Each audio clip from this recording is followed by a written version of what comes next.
جو تاریخ جانتا ہوگا وہ زندگی میں غلطیاں نہیں کرے گا، کیونکہ دوسروں کی تاریخ اس کی زندگی میں نظر آئے.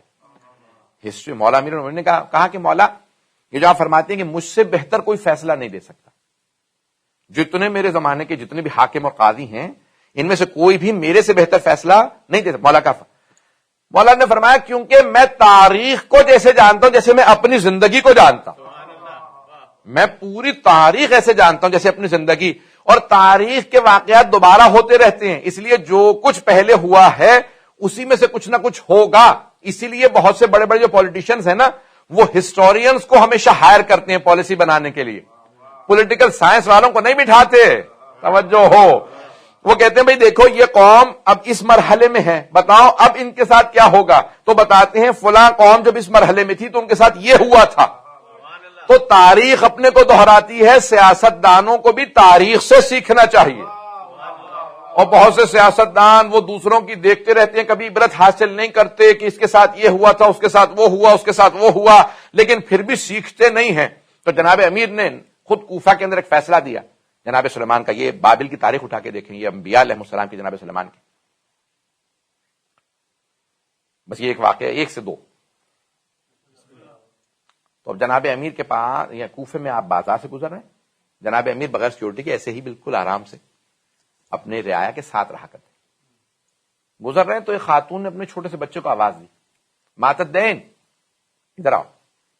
قرضہ مر گیا، بچے کا نام ماتت دین. ماتت دین یعنی قرضہ مر گیا، ادھار مارا گیا. مولا نے خاتون کو روکا، یہ کیا نام ہے؟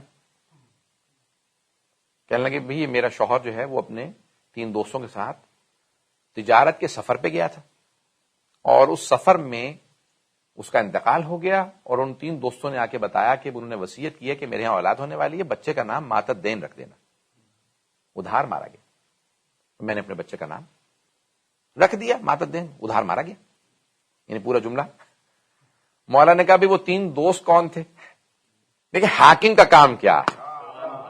میں جو پیش کرنا چاہ رہا ہوں کہ بابل میں کیسے کیسے حکمران گزرے کہ جو بہراروی کا پورے کی پوری قوم کو شکار کر دیا. حاکم حقیقی، حاکم معصوم کیسا ہوتا ہے. تو اب امیر المومنین نے کہا بھی وہ 3 دوست کون ہیں، ذرا ان کی معرفی کرو. کبھی یہ نام یہ نام یہ. فوراً والا نے کچھ لوگوں کو بلایا، کبھی جاؤ جا کے یہ 3 افراد جو اس نے نام بتائے ہیں ان کا پتہ معلوم کرو، انہیں گرفتار کر کے لے آؤ. کہ مولا گرفتار کر کے لے آئے؟ کہا ہاں. ان کو ارسٹ کر لو. گرفتار کیا. مولا نے کہا بھی ان کو ستونوں سے باندھ دو، مسجد کے پلرز کے ساتھ باندھ دو. باندھا. کا فاصلے سے باندھنا کہ اس کی آواز اس کو نہ جائے، اس کی آواز اس کو نہ جائے. جب میں تفتیش کروں گا. تفتیش کون کرے گا؟ مولا نے خود.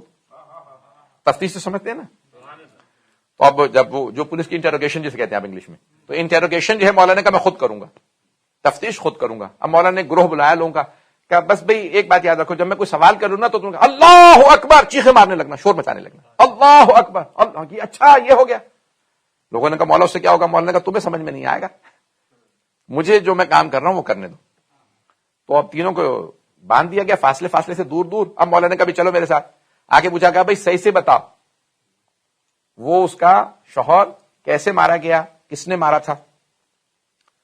میں نے تم تینوں سے جو ہے وہ پورا کا پورا تفتیش کرنی. بندھے ہوئے تھے، انہیں پتا بھی امیر المومنین علی بن ابی طالب ہے. تو پہلے والے نے کہا یا علی بات یہ ہے کہ منصوبہ سارا ان دونوں کا تھا، میں نے کچھ نہیں کیا. جب اس نے دیکھا کہ مولا اس ایک سخت انداز سے تحقیق شروع کر رہے ہیں، تفتیش کر رہے ہیں، انٹروگیشن کر رہے ہیں، تو اس نے کہا کہ میرا اس میں کوئی دخل نہیں تھا، میرا اس میں حصہ نہیں ہے. تو اب سب مولا نے اشارہ کیا، سب نے کہا اللہ اکبر، سب کے سب شور مچانے لگے. مولا نے کہا چلو میرے ساتھ آگے. دوسرے والے سے کہا بتاؤ بھائی. وہ سمجھ کہیں گے اس نے جو کچھ بتایا وہ جھوٹا ہے، سارا منصوبہ اس کا تھا، اس نے سنا کچھ نہیں ہے. تیسرے کے پاس گئے. مولا نے کہا بھائی کیا یہاں پہ اللہ اکبر چل رہا ہے، میں جلدی واقعہ پیش کر رہا ہوں. جیسے تیسرے کے پاس پہنچے کہا مولا میں سب کچھ صاف صاف بتانے کے لیے تیار ہوں، مجھے پتا ان دونوں نے میری مخبری کر دی، منصوبہ میرا نہیں تھا. مولا نے کہا سب ساتھ داستان سچ سچ بتا. کہا کہ مال تجارت تھا، ہم نے بیچا، پیسے آئے تو ہم تینوں نے منصوبہ بنایا کہ اس کا قتل کر دیتے ہیں، اور ہم نے اس کو جب وہ سو رہا تھا اس کو ہم نے سر پہ پتھر مارے، اس کو جان سے مار دیا، راستے میں اس کو پھینکا، اور پھر اس کا حصہ ہم نے چرا لیا، اور پھر جان بوجھ کے ایک جھوٹی داستان بتائی کہ بھئی وہ مارا گیا. مولا نے کہا بھئی یہ تینوں واجب القتل ہیں کیونکہ انہوں نے ایک آدمی کا قتل کیا، اس کے جو ہے ساتھ دھوکہ کیا. کہا ان کا پیسہ جو ہے اس خاتون کو، اس یتیم بچے کو دیا جائے. اور مولا نے اس خاتون کو بلایا، کہا آج سے اپنے بچے کا نام رکھ دے عاشت دین، قرضہ ابھی تک زندہ. ادھار مارا نہیں گیا، ادھار زندہ ہے. تو کہا یا علی یہ کیسے آپ کو سارا سمجھ میں آ گیا؟ یہ نبی سلیمان کے ساتھ بھی ہو چکا ہے. پتہ نہیں لوگ ہے یا نہیں ہے.